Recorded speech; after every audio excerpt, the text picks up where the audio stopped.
Bem-vindo, Lucas, bem-vindo, Letícia. Passo agora a palavra para o Lucas liderar o nosso evento.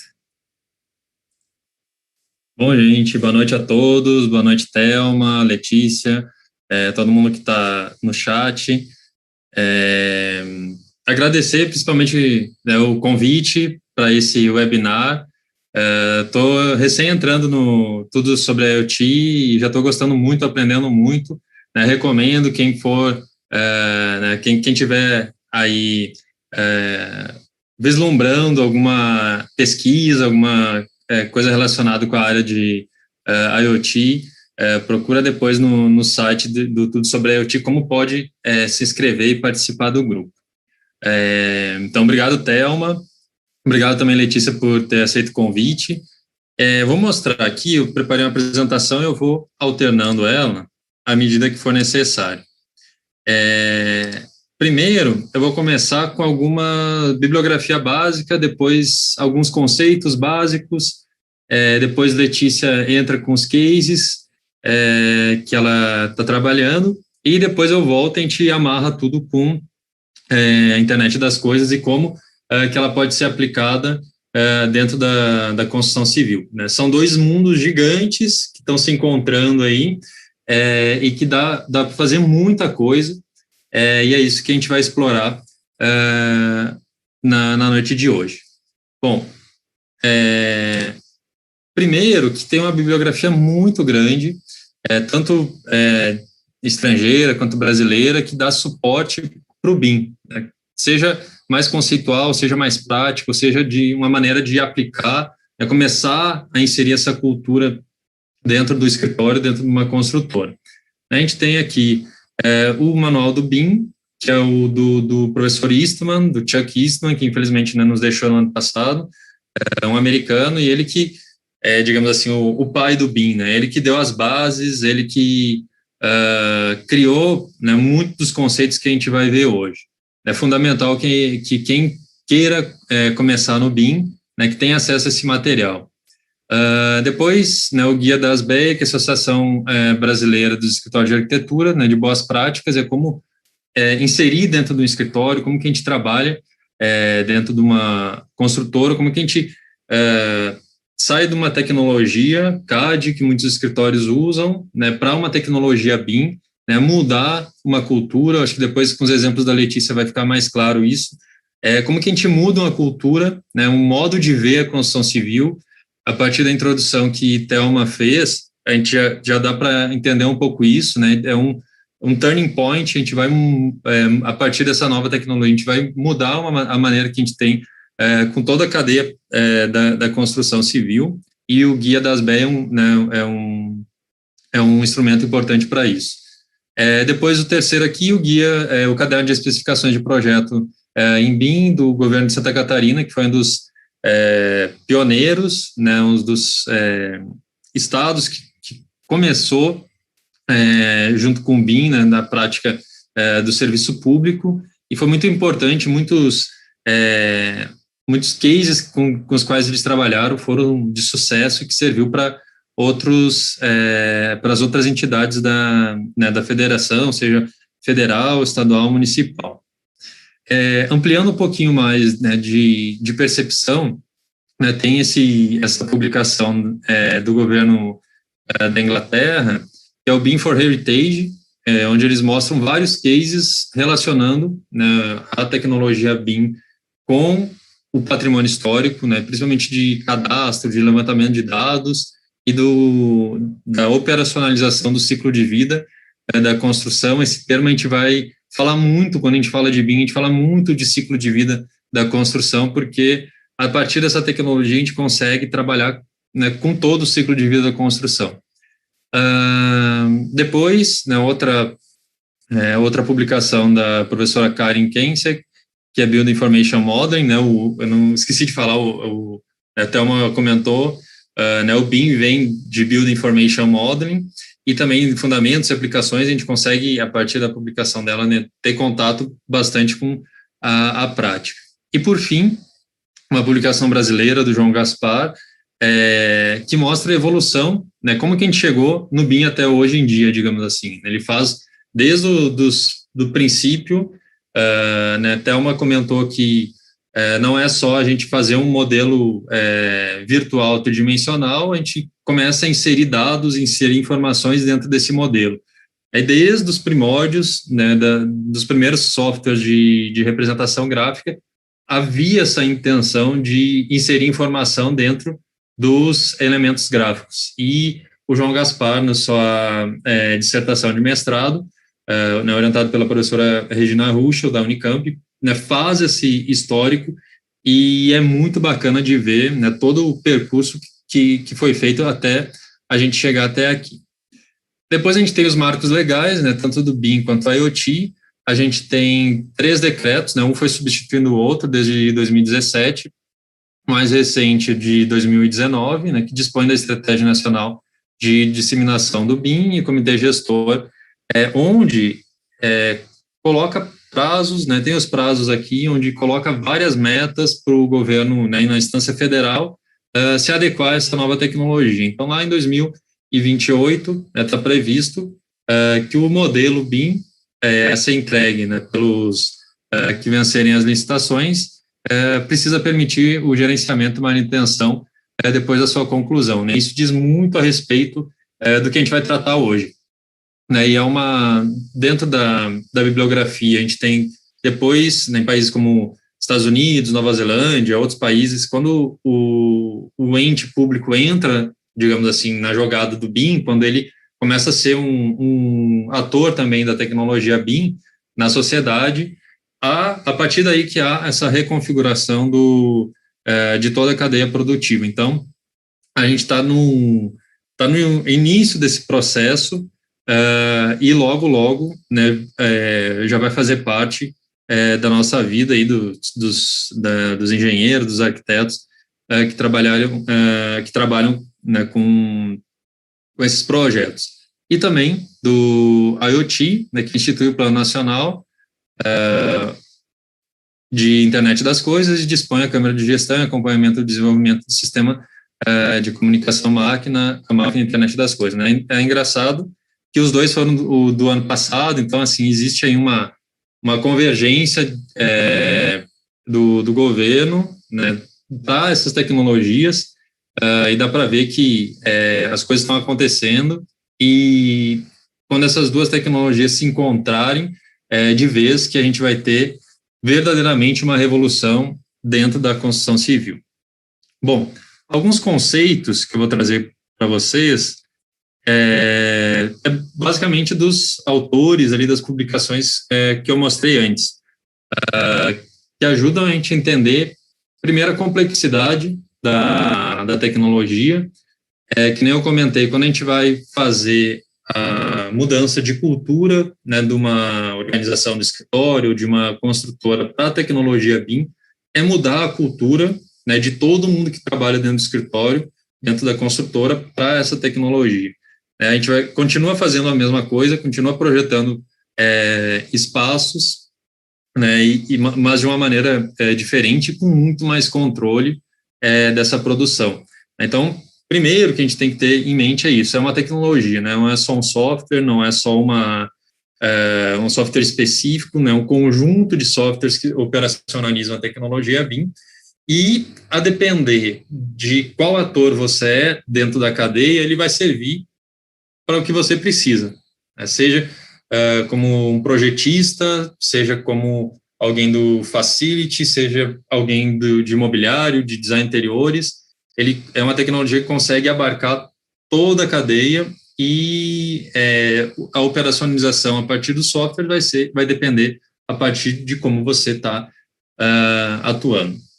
O Eastman vai dizer que é uma tecnologia, né, de modelagem e um conjunto de processos associados para produzir, comunicar e analisar modelos de edifícios. É uma filosofia de trabalho, né, muitos autores falam isso, né, uma mudança de cultura, uma mudança de filosofia, de entender, de ver a construção, que integra vários atores na elaboração do modelo virtual, né, e que gera uma base de dados que contém tanto informações, né, topológicas, né, de dimensões de comprimento, largura, altura, quanto semânticas, seja para orçamento, seja para o ciclo de vida da construção, seja para o cronograma de obra, seja para um cálculo energético. E como a gente está falando de uma base de dados, aí que a coisa, né, aí que as tecnologias começam a se envolver, se entrelaçar. Quando a gente vê um software BIM, ele, na verdade, atrás dele tem todo um banco de dados que o que é mostrado para a gente é através de um projeto, né? Mas todo e qualquer elemento da construção civil, a gente tem ali uma quantidade muito grande de dados que pode ser atribuído a cada um deles, e a partir da tecnologia BIM a gente consegue, né, manter, operacionalizar tudo isso e alimentar ainda mais essa base de dados. Ou seja, quando a gente tem todos os dados de uma edificação, né, da construção civil, a gente ainda consegue alimentar ainda mais esses dados ao longo do tempo com a IoT, e a partir disso, né, todos os benefícios que a IoT pode oferecer à construção. Tem outra publicação que é o Building Smart, né, que vai dizer para a gente que é uma representação digital das características físicas e funcionais de uma edificação, que permite integrar de forma sistêmica e transversal as várias fases de ciclo de vida de uma obra, com gerenciamento de todas as informações disponíveis no projeto, formando uma base de dados confiável para decisões durante o ciclo de vida da edificação.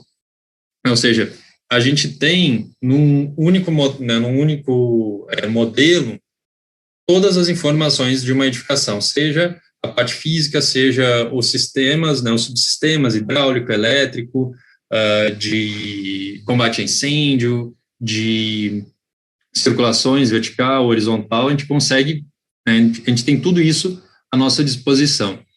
E a gente começa a entender a complexidade que a tecnologia serve justamente para permitir essa transversalidade entre os sistemas e entre os atores do sistema também. Do governo lá de Santa Catarina, ele vai falar que o conceito BIM serve de embasamento para as ferramentas que permitem simular o desenvolvimento e o comportamento de uma edificação frente às questões climáticas, de segurança, energéticas, consumo de materiais, e simular todo o ciclo de vida da edificação, seus impactos, interferências e ganhos sociais. A gente consegue fazer análises, seja estrutural, seja energética, seja de perda de energia ou durante a fase de projeto, uma tomada de decisão para facilitar ou dificultar, dependendo do caso, a entrada de sol ou de vento, que vai interferir diretamente no consumo energético dentro dessa edificação. Então, antes da gente executar o projeto, a gente consegue fazer muitas análises, e a partir dessas análises a gente refina, né, e torna o projeto com muito mais qualidade. E depois, né, então, né, como um resumo, né, não se trata de um software específico, mas um conceito de virtualização e modelagem e gerenciamento das atividades de todo o ciclo de vida de uma edificação, né, e nesse novo conceito torna muito mais próximo da obra real, porque a gente reproduz, né, de maneira fidedigna todo o projeto que vai ser construído, né, todos os elementos, desde de um parafuso, de uma fechadura, né, de um espelho de tomada, toda a fiação, né, todos os elementos visíveis e não visíveis de uma edificação, né, até os estruturais, pilares, fundações, vigas, lajes, paredes e por aí vai. E a partir disso, com essa criação dessa grande base de dados é que está a potencialidade do BIM. Eu vou compartilhar uma tela aqui dos softwares. Alguns dos softwares, né, são centenas de softwares que operacionalizam a tecnologia BIM, então, né, aqui estão alguns deles e estão categorizados, né, então a gente pode ver tudo que...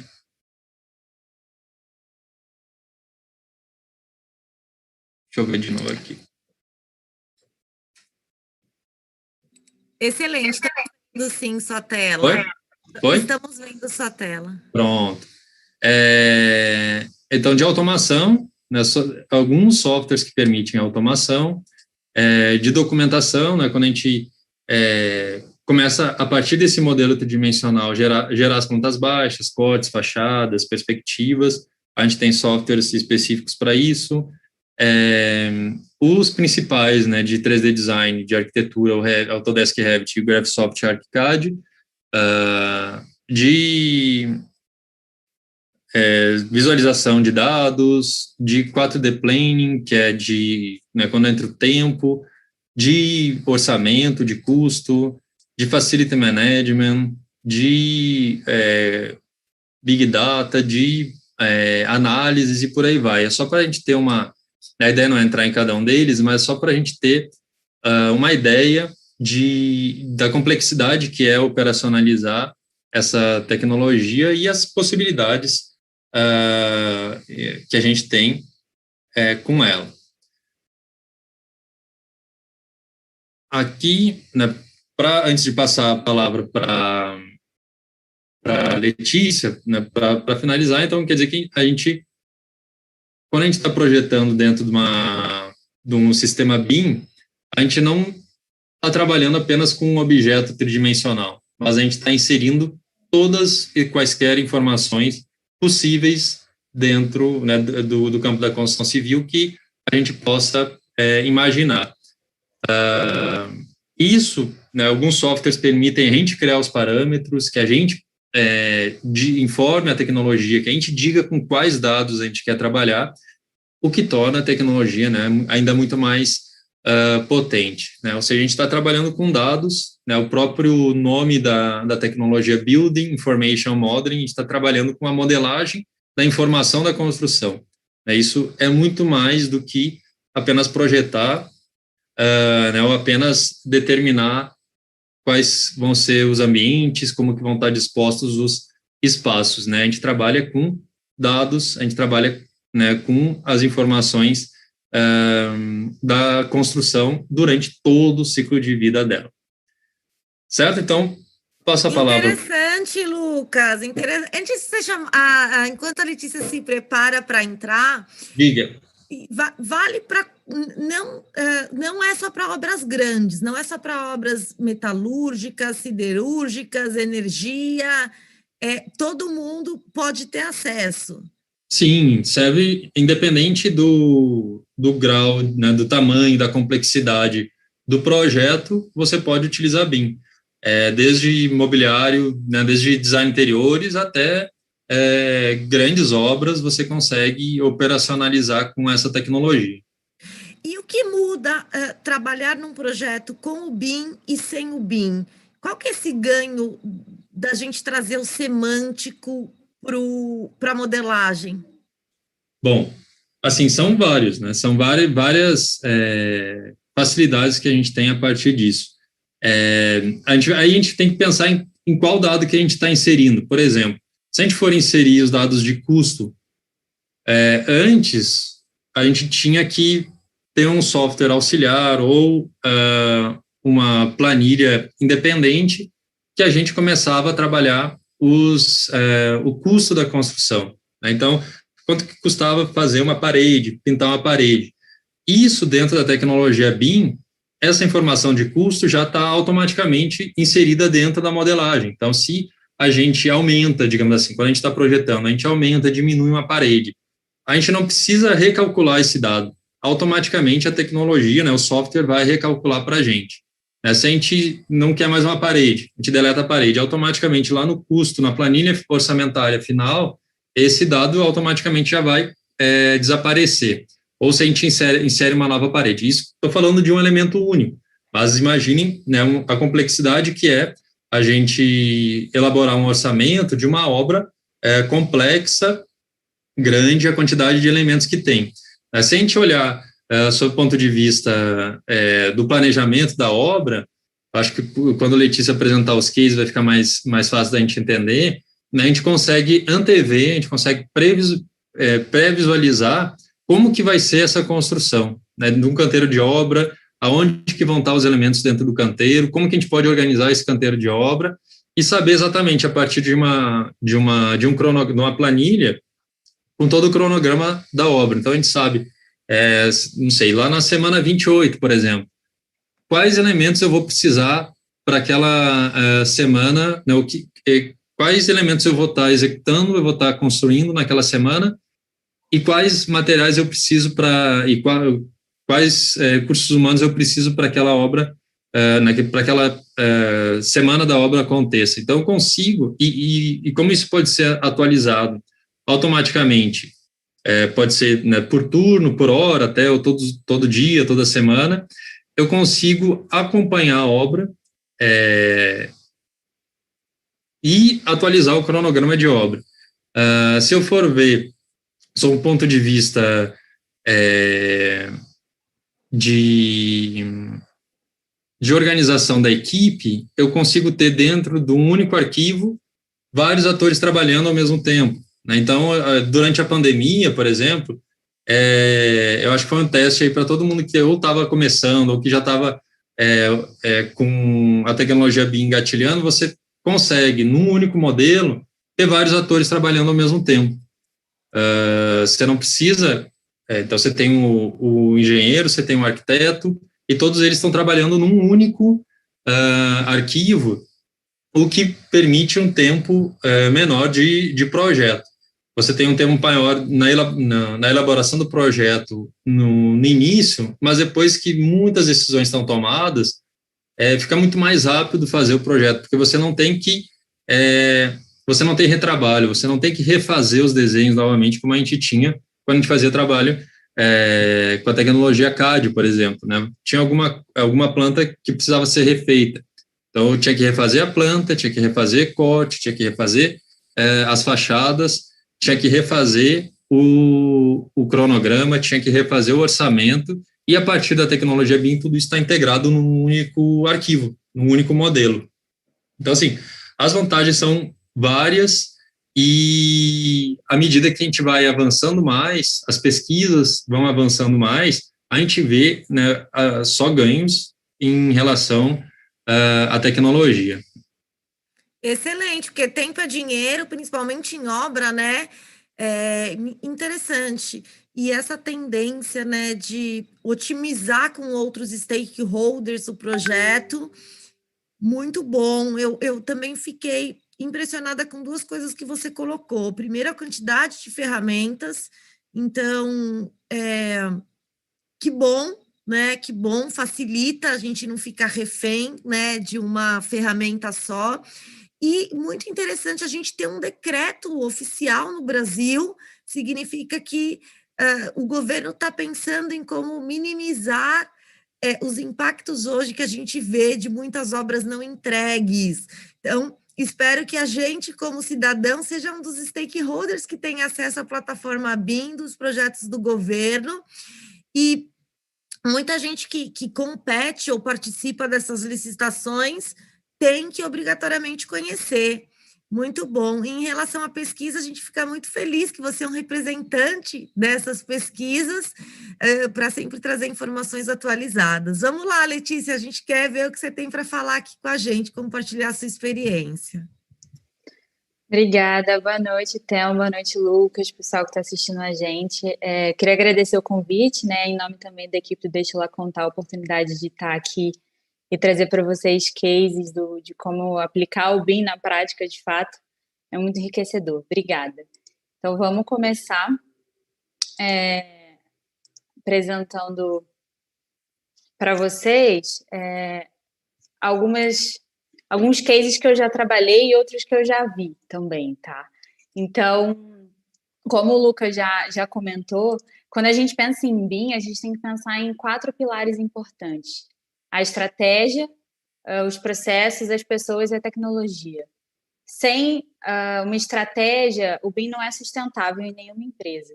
E sem os processos adequados, a gente também não consegue trabalhar de uma forma otimizada e que o fluxo funcione.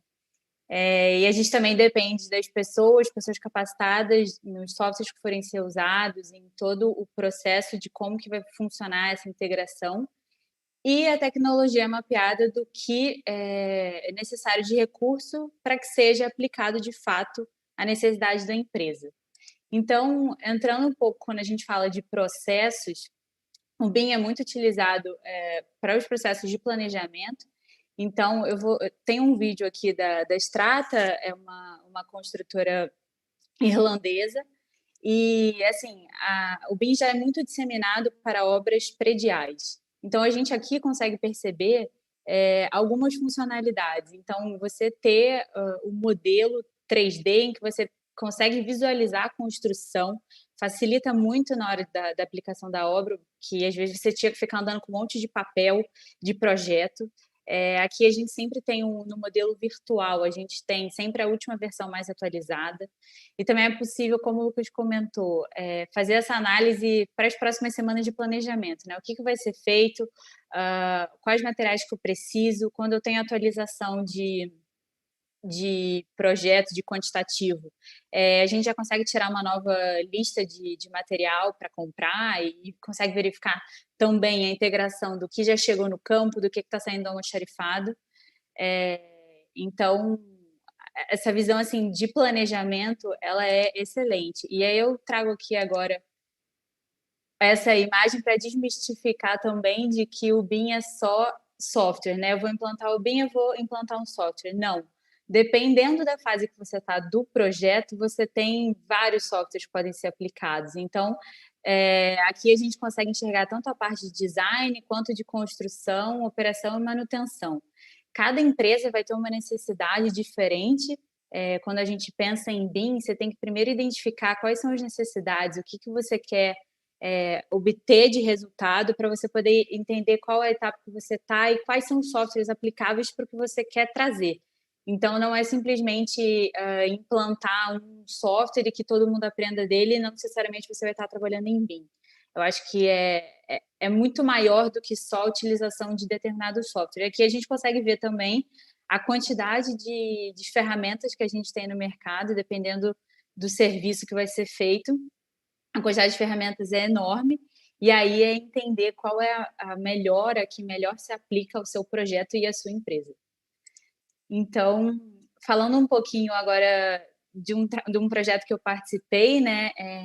Aqui a gente traz o resultado do planejamento 4D, é a integração entre um cronograma e o modelo 3D.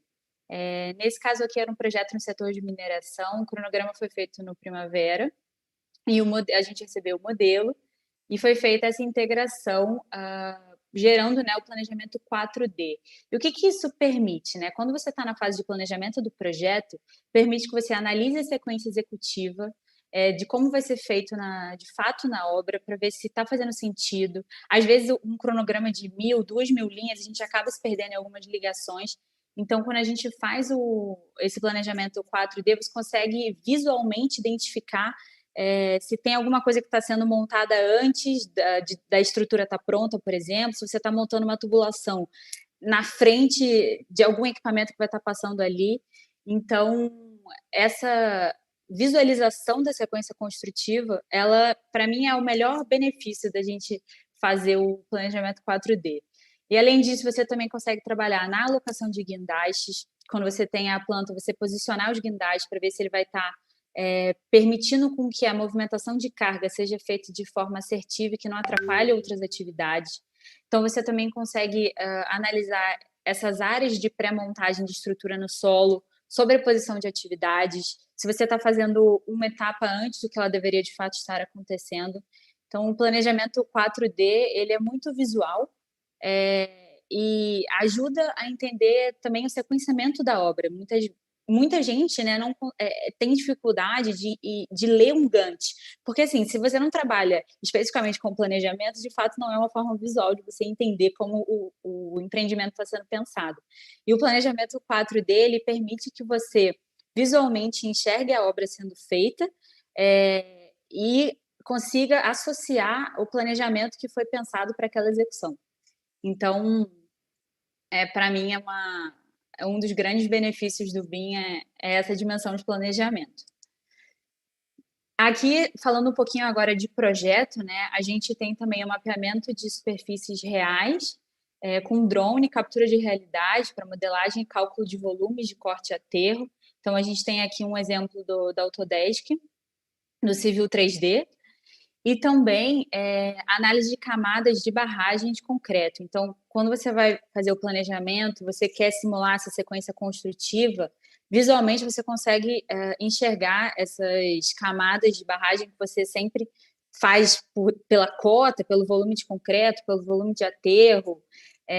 Então, também torna muito visual toda a construção.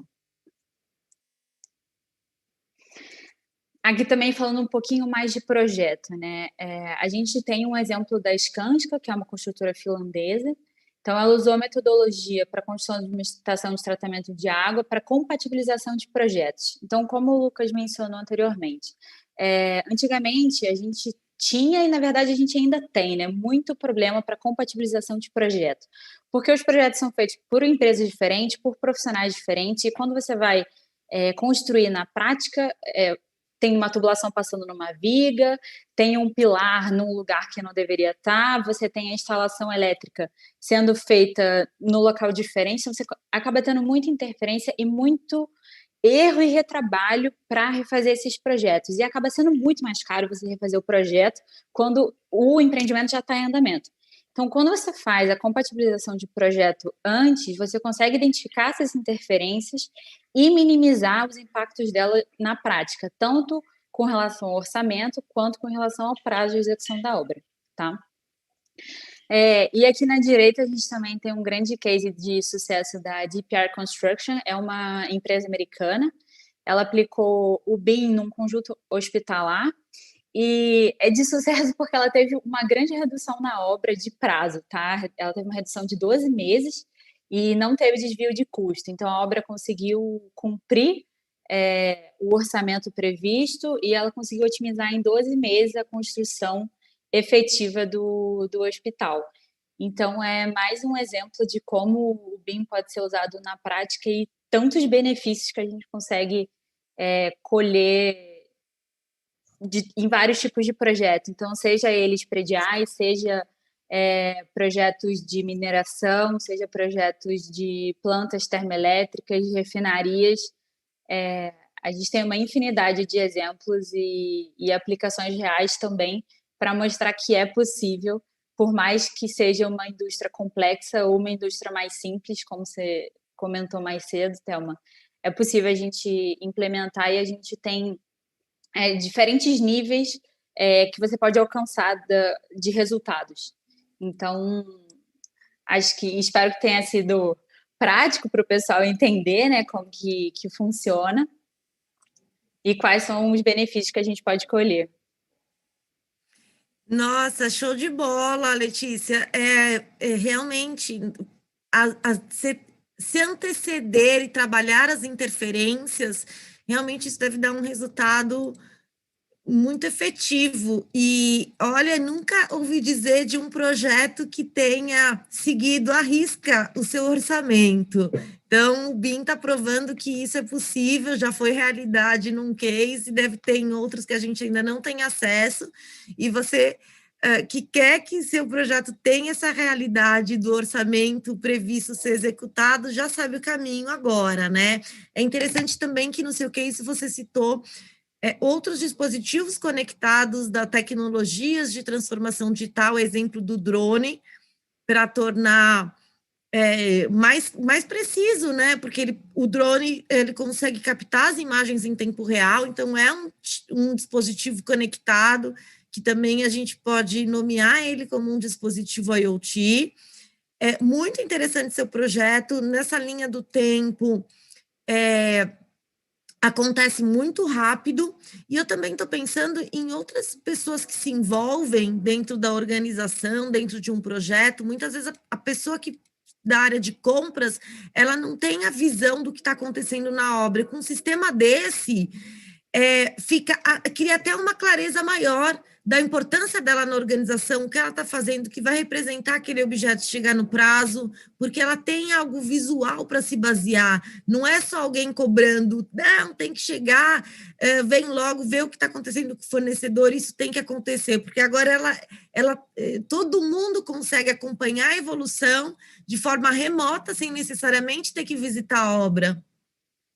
Muito top, tá? Assim, o que eu estou conhecendo agora do BIM, ele está sendo maior do que eu imaginava. Estou adorando, muito bom.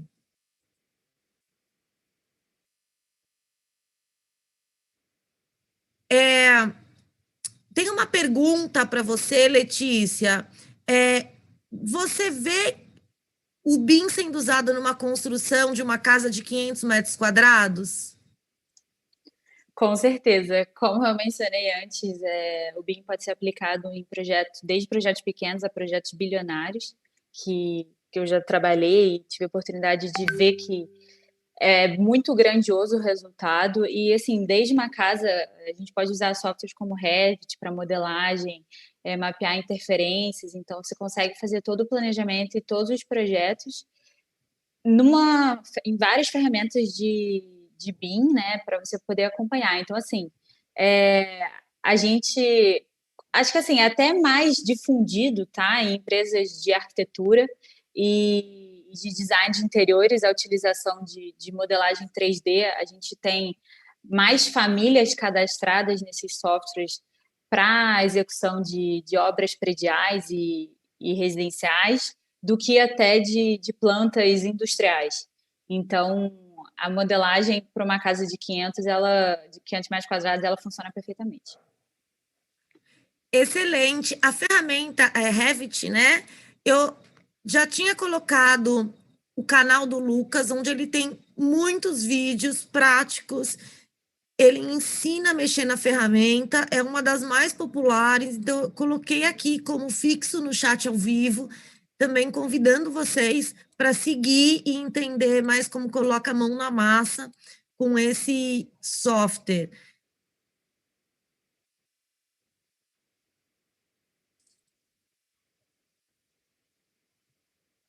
Lucas?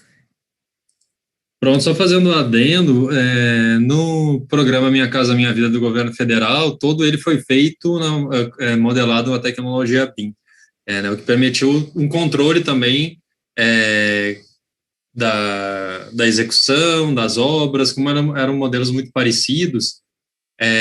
Foi um modelo feito né, por um escritório aqui em São Paulo, se não me engano, e disponibilizado para as construtoras que iam ganhando as licitações. Então,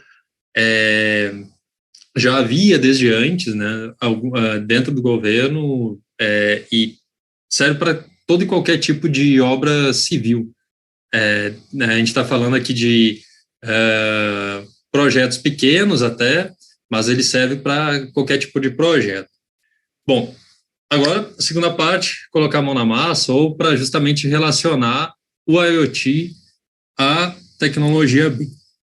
Deixa eu compartilhar a tela aqui, que a gente falou tanto do ciclo de vida da construção, tem esse gráfico aqui, que quem trabalha com a tecnologia BIM conhece que ele com certeza, que mostra justamente o ciclo de vida, as etapas que estão nele, e, assim, até onde eu consigo ver, nem todas as etapas a gente vai conseguir trabalhar com IoT, algumas sim, outras quase que dependem da IoT, digamos assim, num futuro próximo, vai ser muito mais fácil trabalhar com IoT. Bom, para entender o gráfico, né, a gente começa aqui com briefing, planejamento, ou seja, o que vai ser aquela obra, quais ambientes vão ter que estar dentro dela. Eu acho que aí, apesar da tecnologia não estar presente, mas pensando num projeto onde a IoT vai estar junto, justamente aí também começa a conversa, né, entre todos os atores, né, de que maneira que a tecnologia vai entrar, né, que o IoT vai entrar dentro dessa edificação. Depois o estudo preliminar do anteprojeto, que a gente consegue, né, como a gente tem dados, seja eles quais forem, de um sensor, a gente consegue inserir dentro de um software e trabalhar desde da criação formal, e depois, né, trabalhar com esse projeto executado, anteprojeto, depois o projeto executivo, né, o projeto que vai para a obra, acho que não se encaixa, as análises, sustentabilidade, depois um projeto está executado. A gente pode comparar, né, ou colocar a tecnologia BIM para fazer essas análises e lançar essas análises dentro do modelo, ou fazer um comparativo, né, como que está se comportando dentro do modelo, que já passou por várias análises, e depois, com a tecnologia BIM, fazer com que essas análises sejam constantes. Documentação do projeto, acho que não, porque é a criação da documentação propriamente dita, planta baixa, corte, fachada, se discute muito isso, né, uma das quebras de paradigma foi justamente na concepção do projeto. Antes, quando a gente queria fazer um projeto, a gente trabalhava com o plano bidimensional, né, a gente trabalhava com planta, com corte, e depois, né, trabalhava isso tridimensionalmente, ou seja, dentro da cabeça do projetista existia a tridimensionalidade, mas ele tinha, para representar isso, ele tinha que fazer numa bidimensionalidade. Com o software, com a tecnologia BIM, a gente tem a tridimensionalidade, então a gente modela o projeto, a gente modela a edificação como ela vai ser. E depois a documentação, ela vai ser o que for necessário. Né? Se a gente precisar ver o encaixe de 2 elementos, se a gente precisar ver como, né, um detalhamento, como que vai ser assentado o piso, ou como que vai ser o barrilete, ou como que vai ser uma calha, ou enfim, seja qual for o nível de detalhe da construção, a gente consegue trabalhar isso dentro da documentação. Depois, industrialização, a gente consegue, né, gerar arquivos que podem ser enviados para a indústria, né, para serem executados, né, com precisão. A logística e execução, seja a logística externa, digamos assim, que a gente entra com a parte urbana, como que vão chegar esses insumos dentro do canteiro de obra, aonde que estão esses insumos, qual a qualidade, né? Já teve aqui dentro do Tudo sobre a IoT, aquele case do caminhão betoneiro aqui, né, que já vinha com toda a informação, onde que estava esse caminhão, qual que era a qualidade do concreto que estava dentro desse caminhão. Ou seja, você tem um controle, né, um acompanhamento de obra em tempo real, e aonde você estiver, e você, né, tem isso muito fácil, de uma maneira muito fácil de ser trabalhado. E dentro do canteiro de obras também, né, a logística, onde que estão os materiais, a gente consegue, né, cadastrar todo o material que entra, todo o material que sai, consegue ver se os pedreiros estão com EPI, se não estão, enfim, aí dentro, quando começa a execução e o canteiro de obra, a gente consegue trabalhar tudo isso, né, o que entrou dentro de um depósito, o que saiu, consegue colocar um RFID dentro, né, num saco de cimento, a gente cadastra quando entra, né, quando sai. Tem alguns cases do próprio armazenamento dentro de lojas ou de farmácia, né, você consegue dizer para o banco de dados qual medicamento está entrando, qual roupa está entrando, aonde que ela está, em que prateleira ela está, a gente consegue visualizar isso dentro do modelo. Depois, cronograma e orçamento, acredito que não, isso já é dentro da própria tecnologia, a gente talvez não consiga relacionar com a IoT. Depois, né, o grande campo de operação e manutenção das edificações, né, a gente descobriu que as edificações têm aí 50, 60, 70 anos, e elas precisam, né, a cada avanço tecnológico, elas precisam, né, ser atualizadas também. Então, a gente teve... desde a atualização para, por exemplo, quando chegou a internet ou quando chegou a TV a cabo, TV por satélite, a gente teve que atualizar essas edificações.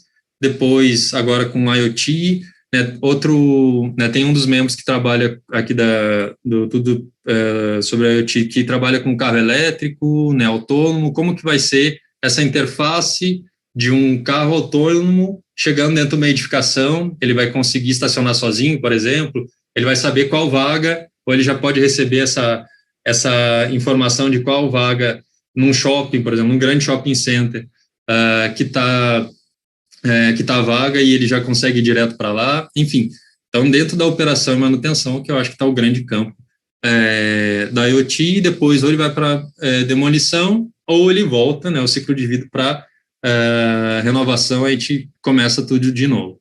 Eu trouxe aqui alguns exemplos, que eu vou começar justamente com a parte de criação. é um exemplo bem prático quando a gente trabalha com modelagem. Eu fui professor de modelagem e é um dos primeiros exemplos que a gente faz quando a gente trabalha com esses softwares. Eu estou dentro do Rhinoceros, né, esse daqui à esquerda, tem esse plugin, o Grasshopper, e a gente tem um bocado de nós aqui, esse formato de pilhas. Cada um deles é um parâmetro, é um elemento dentro desse modelo aqui do lado, e eu tenho aqui alguns dados, uma lista, e assim, um exemplo bem, como é que eu posso dizer, um exemplo bem simples, mas eu acho que diz muito sobre as possibilidades. Tem aqui uma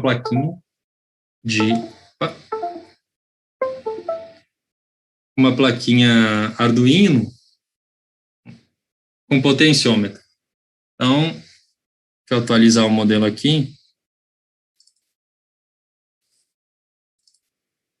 À medida que eu for gerando o potenciômetro aqui, vamos ver o que acontece. Eu consigo determinar o giro que esses pavimentos vão ter. Claro que é um exemplo bem plástico, né, bem didático, mas é um atuador que está atuando, né, está trabalhando diretamente no modelo e a gente consegue criar. Então, imaginem, é um exemplo só, mas a gente consegue, né, com todos os sensores que a gente tem à disposição e um banco de dados que a gente consiga, né, que a gente consegue criar com esses dados, que a gente pode interferir diretamente no projeto, né, na concepção, na parte formal de um projeto.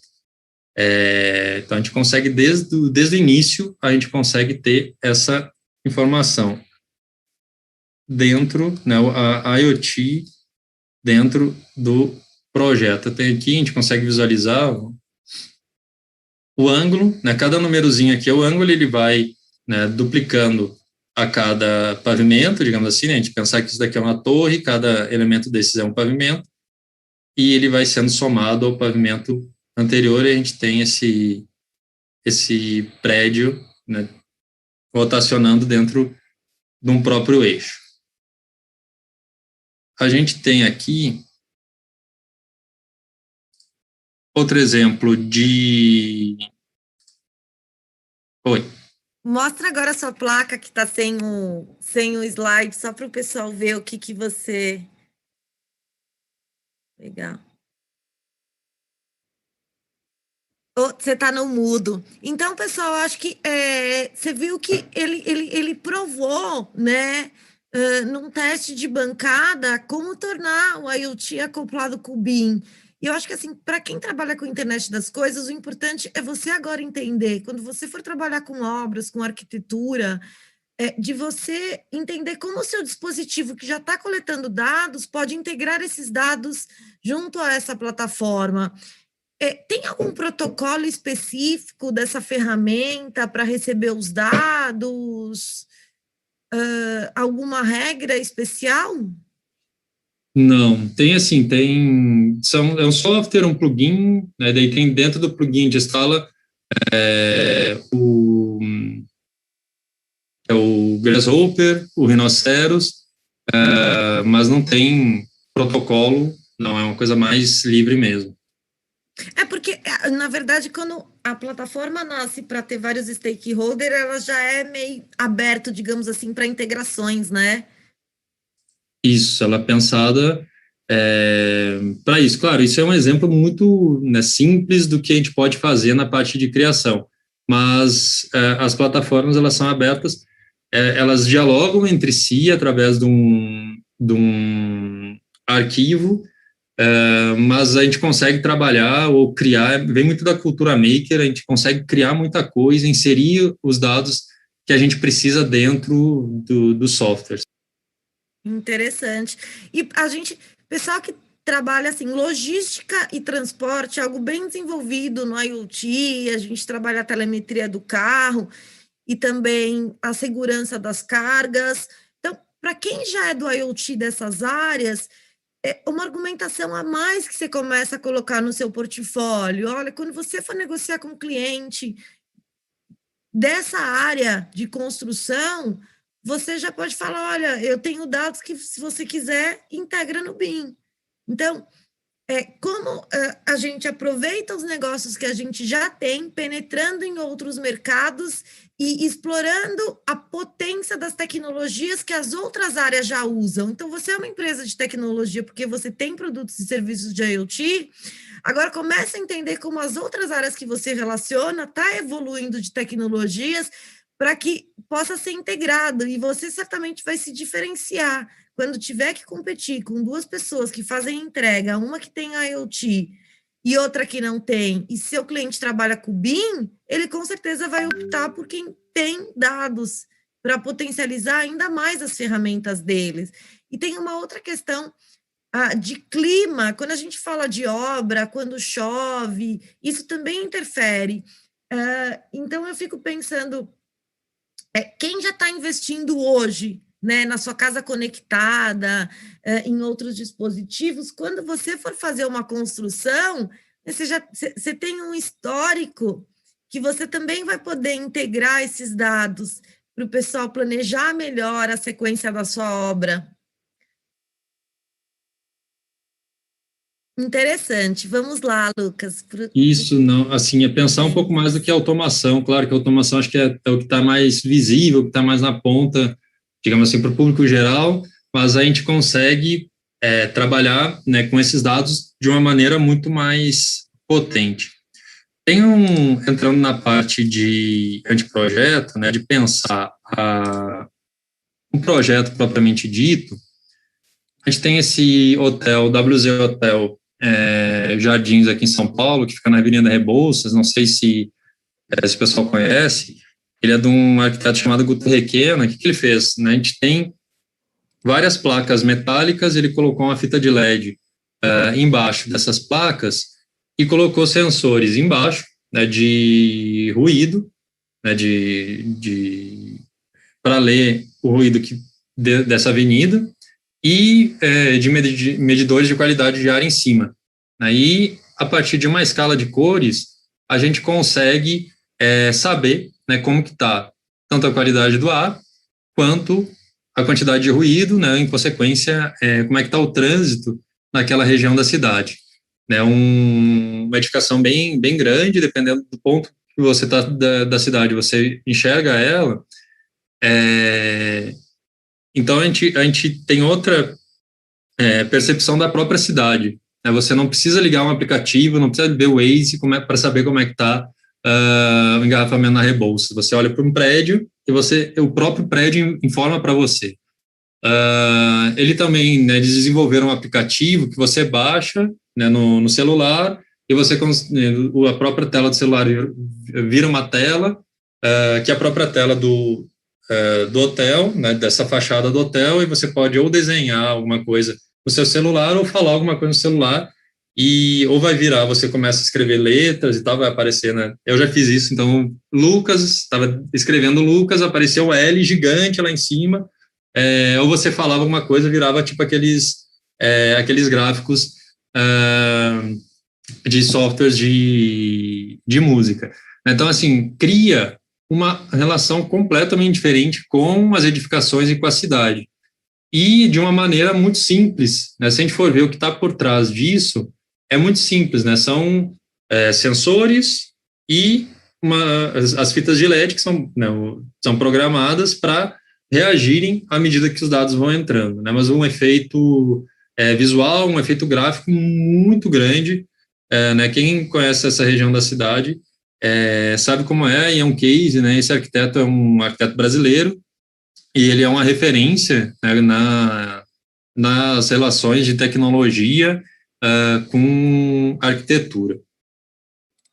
Não, um excelente exemplo, Lucas, porque você trouxe uma pegada que é a questão da experiência dos usuários. Então, além de trazer para os negócios benefícios, a gente falou muito, né, dos benefícios para os clientes internos, né, que são quem trabalha efetivamente no projeto, mas a gente está ampliando isso para outros usuários, para o consumidor, essa interação.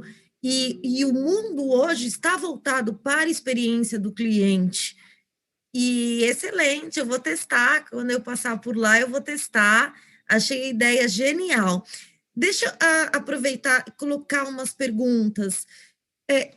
O software que você usou na demonstração anterior, qual que é? E se ele é open source? É a pergunta do nosso colega Fábio Cândido, que está aqui no YouTube.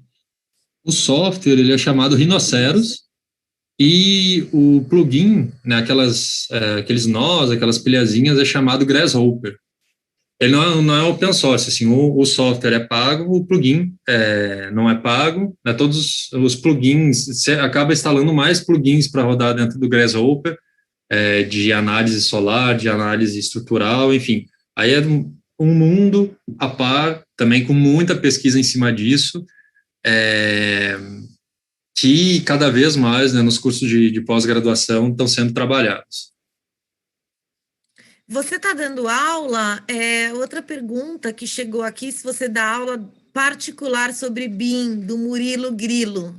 Não, assim, eu dei aula 8 anos numa universidade lá em Salvador, na Unifax. Quando eu passei agora no doutorado, eu vim de mala e cuia, né, para São Paulo. Eu estava com uma perspectiva, né, o canal no YouTube, ele é uma consequência da pandemia, né, uma relação, comecei a fazer essas aulas para os meus alunos e disponibilizar, né, como cada um estava em suas casas, mas a ideia, né, o próximo passo, com certeza, eu depois pode se inscrever no canal, procurar nas mídias sociais, a gente pode ver como é que a gente pode trabalhar com isso. Tem que se dedicar agora, né? Deixa eu perguntar, Letícia, você teve alguma formação para começar a trabalhar com BIM específica? Conta um pouco para a gente, você precisou de uma certificação adicional, além da que você já tem como engenheira. Então, quando eu estava no último período da faculdade, começava a se falar um pouco de BIM aplicado à construção residencial, mas também não entrava muito no detalhe. Eu fui estudando por conta, e eu participei do grupo de trabalho na antiga empresa que eu trabalhava para iniciar a implementação lá. Então, eu pude me aprofundar muito nos conhecimentos quando eu estava lá. Mas não fiz nenhum curso específico, foi mais buscando e estudando a bibliografia, até que o Lucas já comentou. O manual de BIM é excelente, recomendo muito a leitura. Ele é bem didático, explica de forma simples toda a estruturação, os benefícios, todas as aplicações, os softwares e tudo que você pode colher. Excelente, obrigada aí por compartilhar a sua experiência. Lucas, bora lá, a palavra é sua de novo. Vamos lá. A ideia do curso é bom, depois a gente pode conversar também, então. Aqui, um novo, né, indo para a parte de logística, execução, né, faz parte de uma pesquisa do pessoal da UFBA, que é do canteiro de obras, né, relacionando, né, dos EPIs, principalmente com os trabalhadores, né. Então, se o trabalhador, né, a gente consegue colocar os sensores nos EPIs, né, bota, capacete, para ver se realmente ainda, infelizmente, há uma grande resistência em relação a isso. A gente consegue, né, colocar sensores e, de repente, atuadores de voz, né, informando ou reforçando da importância e da necessidade de utilizar, para ver a localização de onde eles estão, dependendo da obra. Ela é muito complexa e, dependendo do estágio que está a obra, é um labirinto. Então, vai fazer alguma nova parte da obra, você sabe, né, aonde que estão as pessoas, e antes de acontecer algum imprevisto, você pode informar para elas saírem do local ou se dirigirem para um determinado local, né? Daí a gente entra assim, fora todo o aparato BIM, com os dados da construção civil, a gente bota uma nova camada, né, que são as pessoas dentro desse sistema. A gente consegue, a favor da segurança, a gente consegue trabalhar com essas duas tecnologias juntas a favor da segurança, né, ou contar quantos trabalhadores tem, enfim, as possibilidades são muitas e a gente consegue trabalhar todas elas. Depois, aí chegando no Facility Management, ou Operação e Manutenção, uma imagem muito parecida com a que a Letícia colocou, né, esse emaranhado de sistemas, esse emaranhado de elementos que a gente tem dentro de uma edificação. A gente tem aqui, basicamente, sistemas. A arquitetura está um pouco apagada justamente para evidenciar os sistemas. Alguns deles a gente pode até reconhecer, né? Quem é da área de engenharia e arquitetura talvez reconheça mais rápido, mas aqui em azul e magenta a gente tem os ar-condicionados, mas a gente vê que à medida que, né, a gente vai tentando identificar, é difícil a gente identificar, porque são muitos, né? A Letícia comentou no ponto da compatibilização, que dentro da tecnologia BIM se torna muito mais fácil, mas isso é o que a gente não vê, digamos assim, né? Todos esses sistemas a gente vê parede, porta, piso, mas para todo um edifício, principalmente edifícios complexos, né? E a gente está falando de shopping, de hospital, ou de serviços que não podem parar, serviços de saúde ou hubs de transporte, aeroportos, rodoviárias, portos, enfim, são que trabalham, né, 24 horas por dia, 7 dias por semana. A gente precisa ter um acompanhamento e uma manutenção constante desses sistemas, e eu acho que aí que está o filão, digamos assim, no mercado, que a gente imaginem para cada um desses elementos a gente começar a colocar sensores e atuadores e relacionando com todas as informações que a gente tem da edificação. Não você não vai ter um sistema único trabalhando só com ar-condicionado, mas a gente vai relacionar esse sistema IoT, né, do ar-condicionado com o sistema elétrico, com o sistema hidráulico. A gente pode pensar em projetos, né, em ambientes onde as coisas que estão dentro desses espaços são muito valiosas, né? Pode ser um museu, ou o próprio hospital, né, a vida das pessoas, onde se você tem alguma interferência de um sistema que não trabalhe muito bem, né, ou que deixe de operar, ele vai interferir, né, uma reação em cadeia em outros sistemas. Então, a IoT justamente pode ser, né, ela deve ser a tecnologia que vai organizar todos esses sistemas, né, onde você vai ter sensores e atuadores transversalmente conectados, né. Eu acho que é aí que está a grande potencialidade da união dessas duas grandes tecnologias. Aqui eu listei alguns deles, né, a gente poderia fazer um webinar para cada um deles, né, chamar um especialista para hidráulico, aí deixar vocês pensarem todos os sensores que a gente pode ter, em todos os elementos, né, ou em cada um dos elementos que a gente tem de hidráulica, e se der alguma falha em algum desses elementos, né, o quanto que a gente pode atuar. Depois, quando a gente começa a trabalhar todos esses dados numa edificação, ou, né, já tendo uma clareza desses dados, quando vai projetar outra edificação, já vê os erros dessa primeira, aí que está, né, ao longo do tempo que a gente consegue ver os ganhos da IoT, né, de predizer, né, de prever quando que a gente pode ter algum problema, e antes que ele aconteça, a gente vem com o atuador para que isso aconteça, né, seja qual sistema for, a gente consegue trabalhar muito bem e de uma maneira gráfica, né? Para engenheiro, para arquiteto, a parte gráfica é muito, muito caro, muito importante, é a maneira com a qual a gente se relaciona para o mundo. Então, né, com o mundo, se a gente vai ter, às vezes a gente vê alguns dashboards com uma grande quantidade de gráficos, claro que depois que você se acostuma com aqueles gráficos, é muito fácil compreender, mas a gente consegue trazer todos esses gráficos, trabalhar esses gráficos, né, esses dados, desculpa, trabalhar todos esses dados, essas informações graficamente dentro desses modelos. Por exemplo, aqui a gente tem da tese de doutorado da Fernanda Machado, da Unicamp, também orientada pela professora Regina Ruschel. A Fernanda hoje está na Autodesk Brasil. Ela desenvolveu um sistema que é muito simples de conceber, muito simples de fazer, é um sistema único, mas a ideia é a gente pensar, né, o quanto que esse sistema pode estar linkado com outros. O que ela fez? Ela começou a colocar sensores no cabeamento das lâmpadas do laboratório, E a partir da variação da voltagem desses fios, ela conseguia ver, né, predizer ou ver se a lâmpada estava queimada ou se ela estava prestes a queimar. Então, a gente vê aqui, né, essas cores aqui, cada retângulo desses, eu falando assim, de maneira bastante direta, né, mas a gente consegue ver esses retângulos aqui, cada cor dessa, acho que você já consegue imaginar, né, se o verde está funcionando bem, o amarelo em alerta e o vermelho, né, a lâmpada está queimada.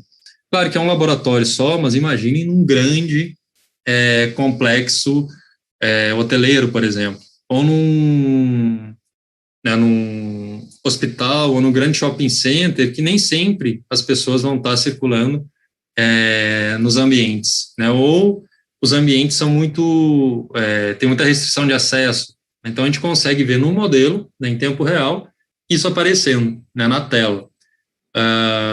E, dependendo do elemento que está sendo monitorado, né, o quanto que isso, né, aqui são lâmpadas, né, mas a gente está vendo aí né, com a pandemia, por exemplo, se a gente vai trabalhar com essa tecnologia e fazer o gerenciamento de um laboratório, por exemplo.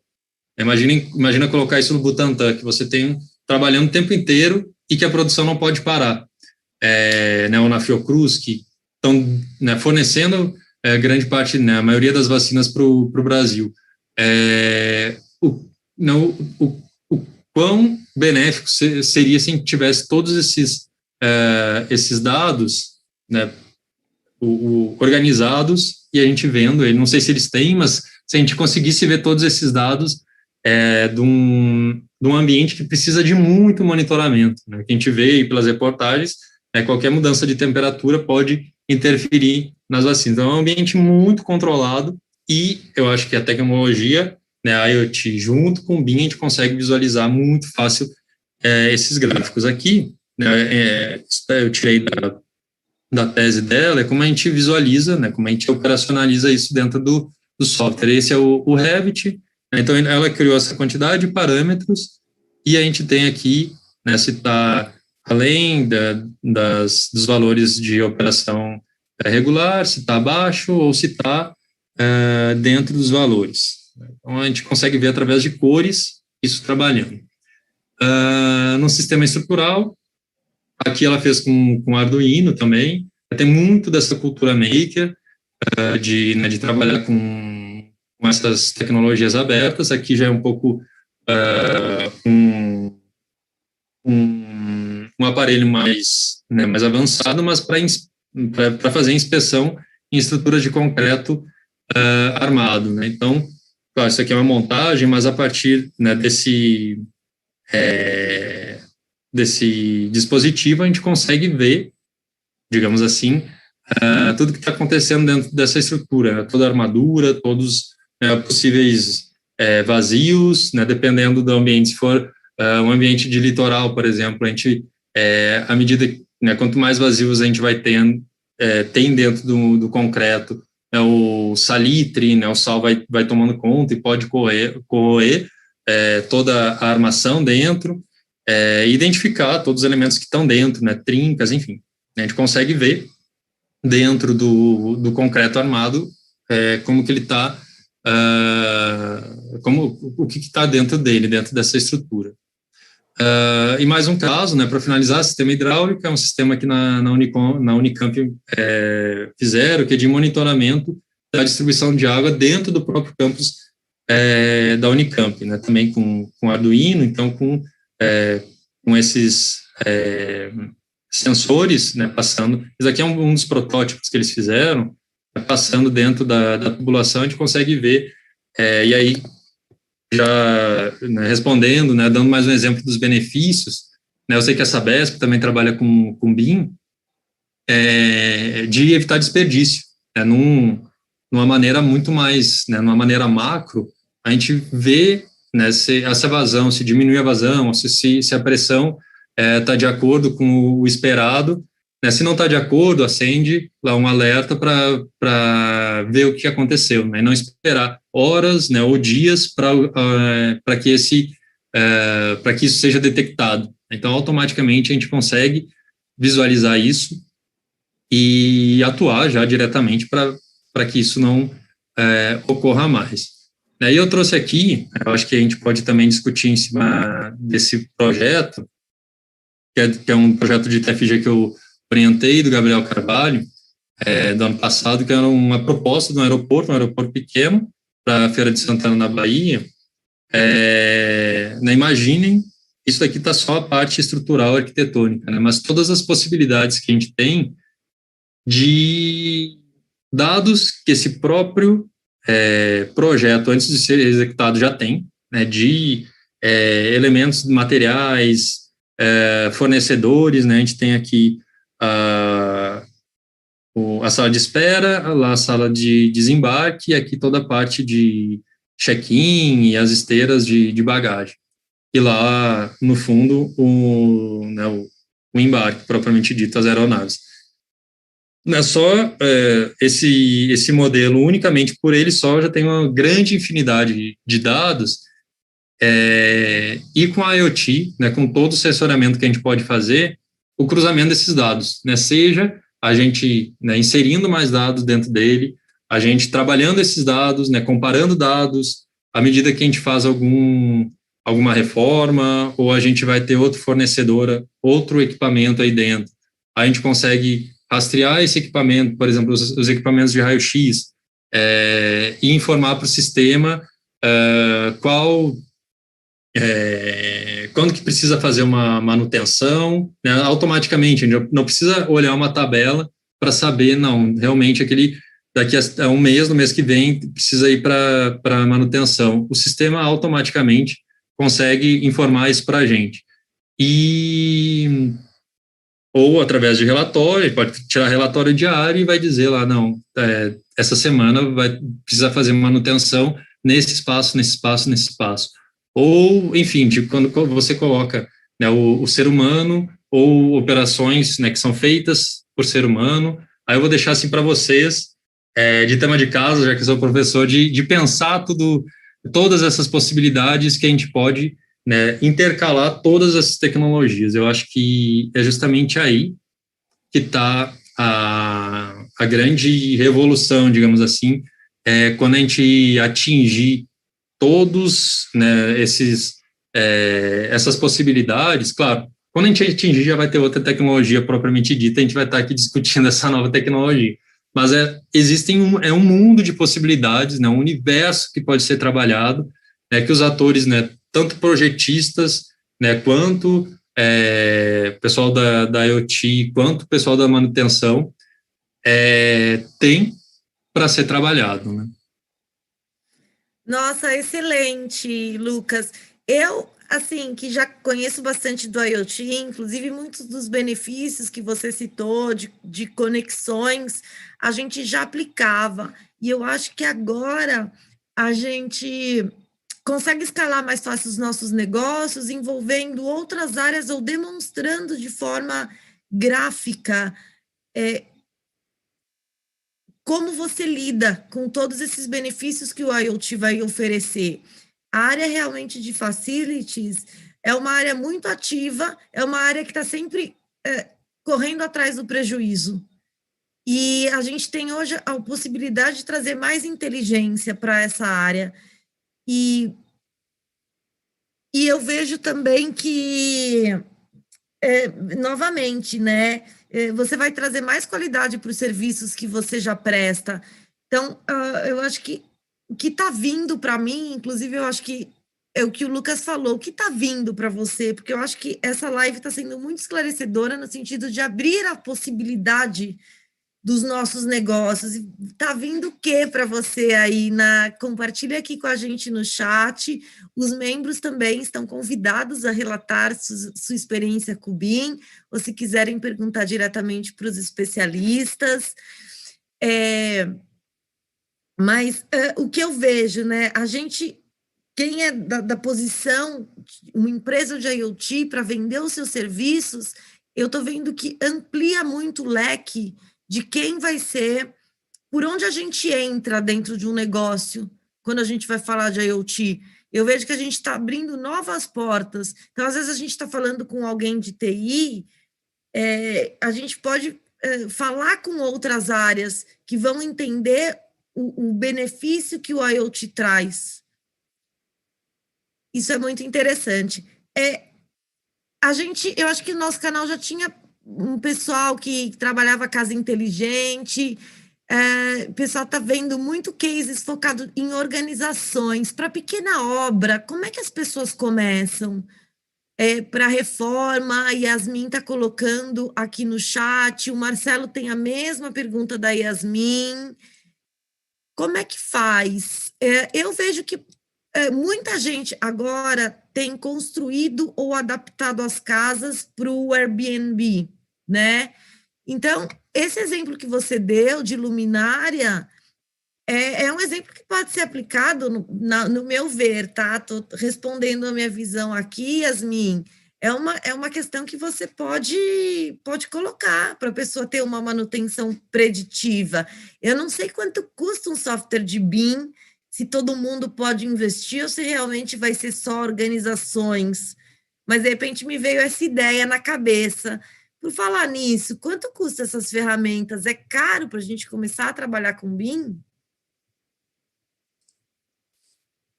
Não, assim, não é uma tecnologia barata. Não, ainda não está barata. Normalmente, né, são planos mensais, que principalmente Revit, ArchiCAD, mas se eu não me engano, acho que a mensalidade está 1.800, se eu não me engano, ou a anualidade, né, do Revit, se eu não me engano. Como eu agora, né, voltei a ser estudante, né, muitas dessas empresas têm as chaves para estudantes, né, elas de graça a gente consegue trabalhar.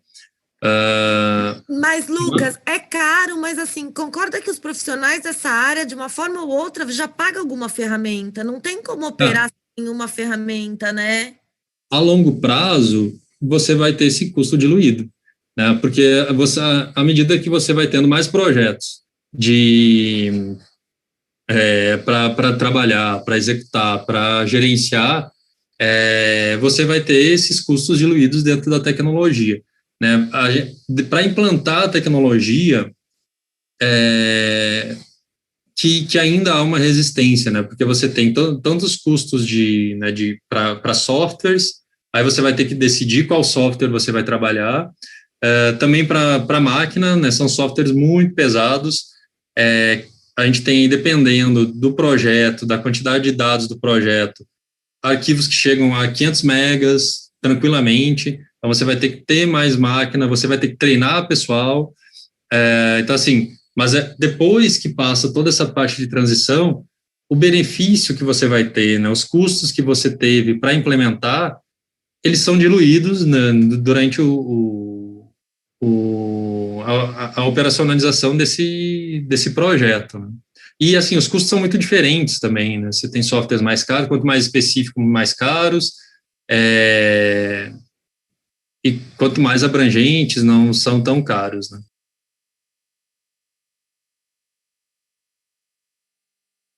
Excelente.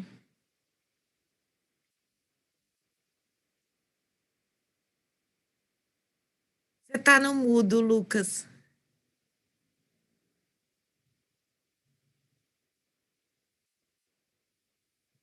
Eu estava falando que é justamente essa, assim, para implementar, você vai ter que tomar uma decisão de qual software você vai fazer, né? Você vai obter, com qual você vai acabar trabalhando.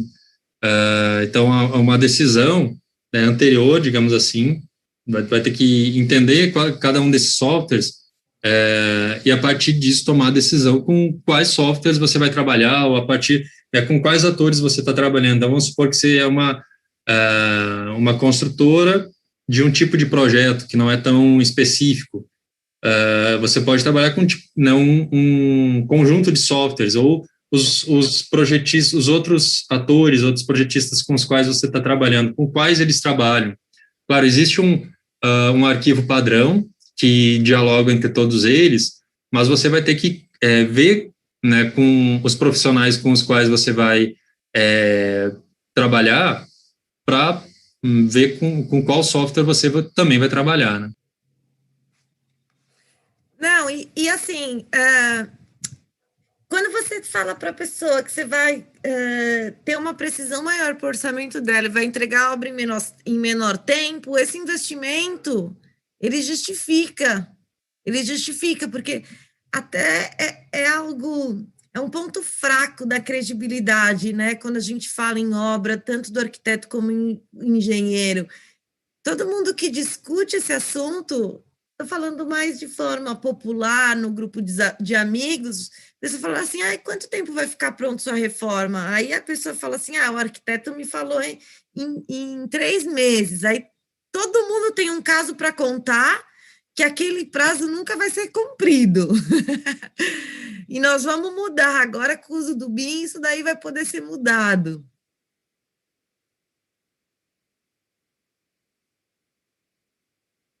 Você tem um controle muito maior, né? Você tem um controle tanto de custo, de orçamento e de cronograma de obras, né? Então, e de uma maneira muito fácil de ser trabalhada, de ser mostrada, né, graficamente. Acho que os exemplos que Letícia trouxe demonstram muito bem isso, né? Então,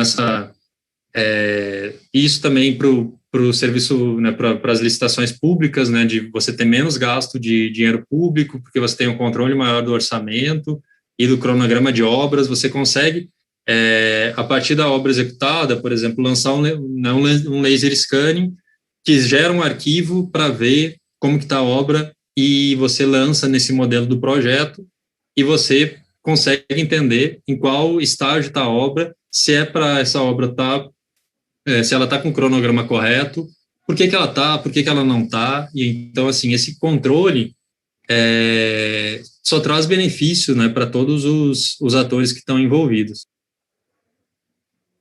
Excelente. Pessoal aqui do Zoom quer comentar alguma coisa? Querem dar a palavra aqui? Vocês acreditam que, por exemplo, a gente pega essas grandes construtoras que fazem condomínios, você acha, e elas provavelmente vão usar o BIM, assim, né? Justifica muito rápido para obras grandes o investimento. Vocês acham que é possível elas liberarem posteriormente para os outros stakeholders que vêm na cadeia depois que a entrega da obra já foi feita, como, por exemplo, o arquiteto que vai fazer a decoração ou a obra no interior, ela disponibilizar, em vez de hoje como entrega, né? Entrega um PDF com a planta baixa, a planta... É a nomenclatura aí de vocês, tá? Que eu não tenho aqui, não sei direito. Mas você acha que existe essa possibilidade de um futuro, ou disso acontecer, ela começar a entregar, você vai ter acesso virtual à modelagem que foi feita do apartamento que você comprou, e eu como cliente, vou poder entregar isso para o meu arquiteto?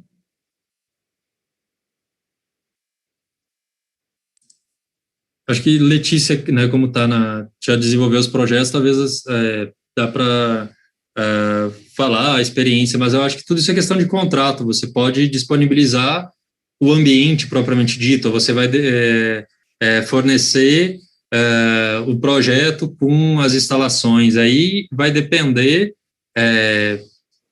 do contrato que você vai estabelecer e principalmente quando essa informação chegar, né, para a pessoa que vai gerenciar a obra, né, ou para a empresa que vai gerenciar o projeto, o que ela realmente precisa, né, o quanto que ela está disposta a pagar para receber todas essas informações. Né, normalmente, quando a gente trabalha com planta, corte, fachada, você tem uma dificuldade muito maior de trabalhar esses dados, mas quando você trabalha, né, entrega o arquivo completamente pronto, como ele está sendo executado na realidade, você tem ali o trabalho de muitos profissionais, né, muito empenho, muito serviço, mas eu acho que não, assim, vai depender do contrato e de quanto essas duas empresas vão querer se relacionar, né? Ou você pode ter um representante da construtora dentro desse empreendimento para fazer esse link, enfim.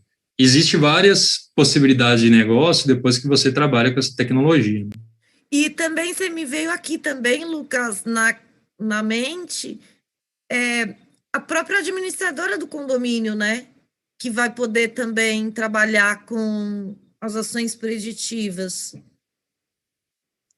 Exatamente, o objetivo aí é entregar no final, quando a gente fala de operação e manutenção predial, é entregar o modelo, o prédio construído para gerenciadora do condomínio ter todas as ferramentas para poder fazer o acompanhamento de eficiência energética, eficiência, todas as eficiências do condomínio. Se tiver algum problema, vamos supor, numa tubulação, é mais fácil você identificar onde vai ser feito um reparo, uma obra, e não sair quebrando um monte de parede por aí, que é o que a gente vê muito acontecendo hoje em dia.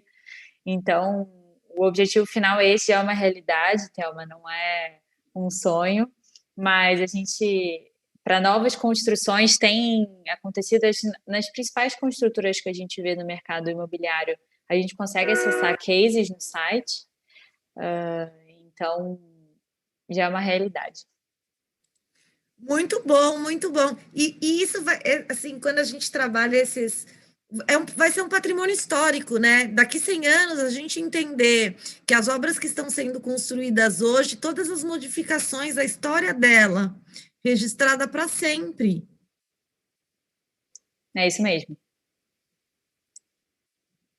Isso, você consegue evoluir, né, ver toda a evolução de um projeto, de todas as modificações, seja ela mais simples, a mais complexa, vai estar registrado dentro desse modelo, né? Inclusive, de você entender a própria história da arquitetura, como que ela evoluiu a partir desses modelos. Excelente.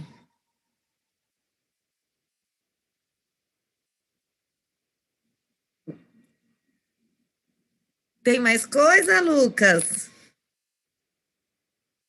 Muito bom. Não, acho que gostei muito, agradecer novamente o convite. A ideia era que seja assim, de abrir um pouco a mente, né, uma parte introdutória, não tão operacional assim, mas eu acho que a gente está aí a gente já está participando, né, tem vários cases que a gente pode relacionar as duas tecnologias, mas eu acho que a gente está na iminência aí de uma revolução do que pode acontecer e o quanto que pode favorecer cada uma das tecnologias se favorecer, né, desse encontro. Eu realmente fiquei bem surpresa. Estou bem feliz em conhecer, agradeço, Lucas, sua participação, aceitou de imediato, a Letícia também. E aqui, desculpa se eu fiz alguma pergunta que não tinha muito sentido, porque, pessoal, eu também estou aqui aprendendo com eles, então quero agradecer também a Letícia, que de imediato se prontificou, conseguiu conversar com a organização que ela atua hoje para trazer esses casos, além dos casos reais, ela também trouxe outros casos públicos para a gente, para enriquecer ainda mais a discussão.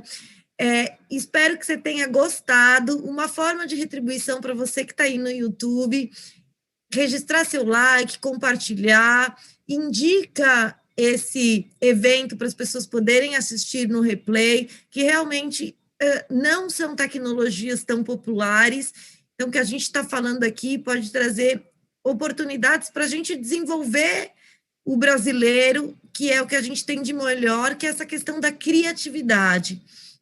E eu vejo que o apoio do governo ter decretado como oficial a necessidade de utilizar o BIM é mais um motivo para que, assim, quem trabalha com arquitetura, com engenharia e agora com IoT não pode mais deixar fora o BIM da pauta. Não tem como, não tem como. Você pode enfraquecer muito sua carreira se você deixar de contar com isso, e as possibilidades são imensas. A gente vê que outros softwares que vieram antes do BIM, hoje você não consegue mais trabalhar sem eles, né? Quem vai aprovar uma obra sem ter um projeto 2D, 3D, ninguém aprova mais se não tiver essa ferramenta. E o BIM vai estar posicionado com o trabalho que a gente está fazendo, de ajudar nessa popularização, com as grandes empresas já utilizando, com resultados de grandes organizações de obra grande, e os pilares que ele traz, além do benefício do negócio, que já é dor de cabeça em relação a custo e prazo, a gente está ampliando outras oportunidades. É intrínseco já do BIM essa questão que foi colocado nos exemplos da Letícia, nos exemplos do Luca, como a gente otimiza a questão de eficiência energética. Então, traz também esse apoio para a questão de sustentabilidade, traz também esse apoio para a questão da segurança. Morre muita gente em obra, não é brincadeira, não é algo sério que já acontece. Então, a gente ter outras formas de garantir mais segurança, garantir e provar que o EPI está sendo usado, entender como que as pessoas se movimentam nas obras, né? É um trabalho que pode ser otimizado, né, para as pessoas que estão lá carregando peso, como a gente deixa o material mais próximo delas, como a carreta já descarrega o material que seja armazenado de acordo com como ele precisa ser armazenado.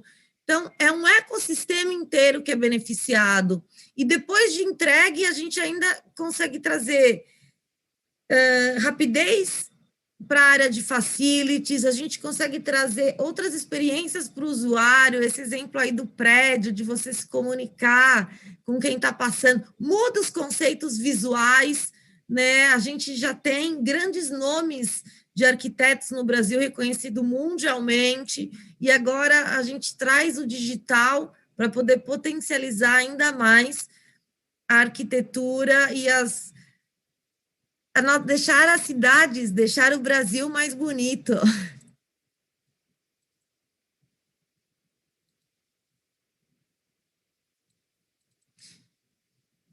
Obrigada. Letícia, quer comentar alguma coisa? Fazer a despedida aqui para o povo que está nos assistindo? Queria agradecer mais uma vez, Thelma, muito obrigada pelo convite. É um prazer trazer aqui cases de projetos que eu já trabalhei, do que eu já vi, mostrar que o BIM permeia toda a área da engenharia e arquitetura, não somente a área predial, mas também grandes projetos no mercado de todas as indústrias. E agradecer ao pessoal que assistiu a gente. Obrigada mais uma vez pela oportunidade. Maravilha, vou deixar as palavras finais, então, aqui para o Lucas, que liderou esse evento, trouxe bastante conhecimento. E, Lucas, já se compromete aqui, terminando o doutorado, a gente quer entender aí como é que vai ser seus próximos, o que você vai entregar aí no final desse doutorado para compartilhar aqui com a gente. Pronto, claro, com certeza. É uma pesquisa que ainda está começando, mas à medida que ela for avançando, eu vou mostrando para vocês. Né? Então, agradecer a presença de todo mundo, né? Quem está aqui no chat no Zoom, os membros, né, do Tudo sobre a IoT, quem está no chat lá no YouTube, eu vi que tem uns primos, uns ex-alunos, obrigado a todos, obrigado, Letícia, né, obrigado, Thelma, pelo convite, e desejar aí uma boa noite a todos, e até a próxima.